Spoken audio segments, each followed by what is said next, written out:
परम पूजनीय ताऊजी, आदरणीय प्राचार्य महोदय, सभी शिक्षकगण एवं आए अतिथिगण, आप सभी को पहले धन्यवाद करती हूँ क्योंकि मुझे पुनः अपना भगवत गीता के प्रति विचार प्रकट करने का अवसर प्रदान किए आप लोगों ने। धन्यवाद देती हूँ आप सभी को।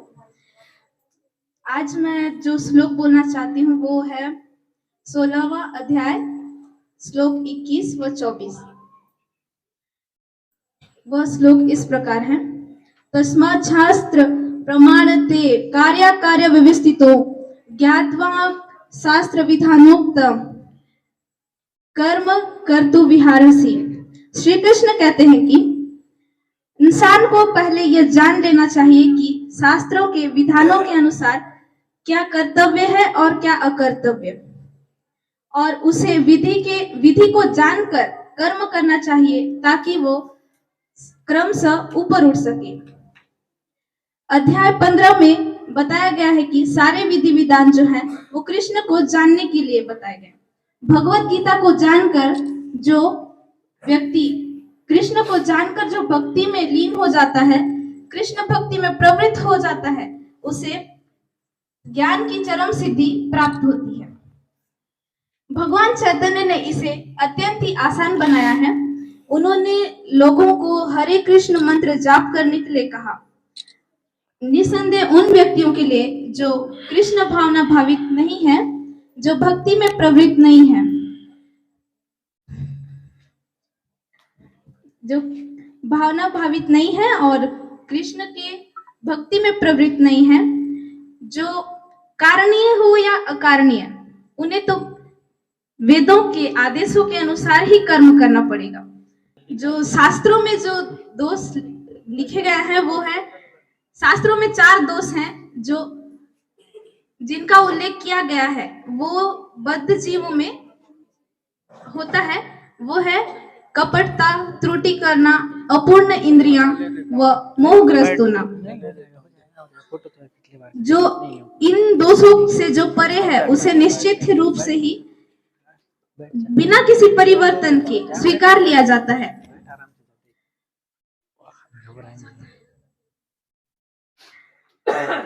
स्वीकार लिया जाता है। जो भगवत गीता को संपूर्ण रूप से जान लेता है वही भाग्यशाली माना जाता है। जो व्यक्ति अपने गुरु का आदेशों का उल्लंघन करता है, जो भगवान के आदेशों का उल्लंघन करता है, जो विधि विधानों का ध्यान ही नहीं रखता और जो अपना उन्नति का जो मार्ग है वो स्वयं ही बनाता है, वो यही दोष है जिसके वजह से ना लोगों को आसुरी जीवन व्यतीत करना पड़ता है। परंतु जब उसे प्रामाणिक गुरु का मार्गदर्शन प्राप्त होता है तो उसका जीवन सफल हो जाता है, क्योंकि एक गुरु ही है जो अपने शिष्य को उन्नति का मार्ग दिखाते हैं। और मेरा दूसरा श्लोक है त्रिविंद नरकश्येन्द्र द्वारम नाशनमात्मन कामः क्रोधस्तथा लोभस्तस्मादेत त्यजेत।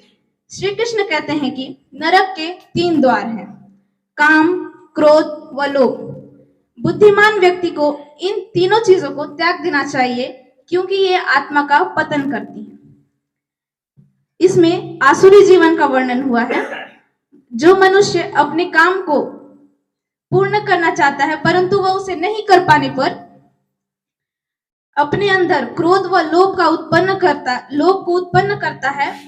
जो व्यक्ति इस आसुरी योनि में नहीं गिरना चाहता वह इन तीनों शत्रुओं को त्याग कर दे, क्योंकि ये आत्मा का इस तरह से पतन करते हैं, दोबारा इससे मुक्ति पाना संभव नहीं होता, बहुत कम होता है।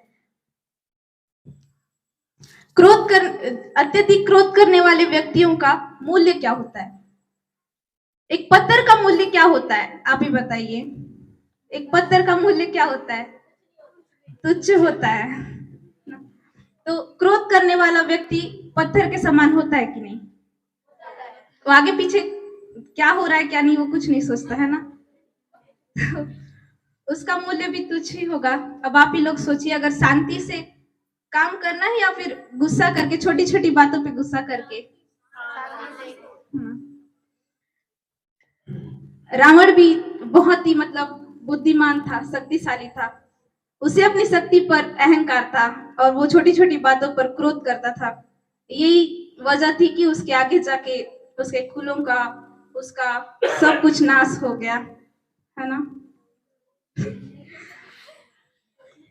इसीलिए इससे हमें यह पता चलता है कि हमें छोटी छोटी बात पे क्रोध नहीं करना चाहिए, बल्कि शांति से उस समय का,